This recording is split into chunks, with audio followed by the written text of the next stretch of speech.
గత ప్రభుత్వంలో 5 సంవత్సరాల్లో జరగని సంక్షేమ పథకాల కూటమి ప్రభుత్వం వచ్చిన 100 రోజుల్లో చేశామని తెలుగుదేశం పార్టీ రాష్ట్ర నాయకులు సోమిశెట్టి వెంకటేశ్వర్లు తెలిపారు.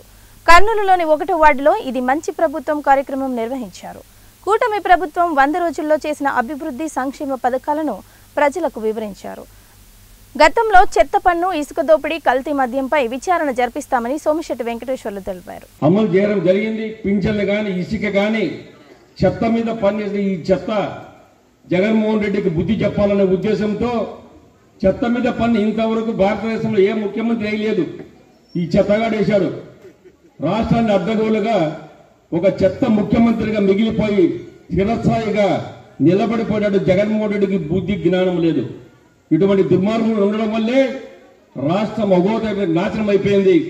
అదేవిధంగా డిఎస్సి పింఛన్లు ఆదివారం నిన్న 1వ తారీఖు వస్తే 31వ తారీఖే మీ అకౌంట్లో పడి డబ్బులు ఇవ్వడం జరిగింది.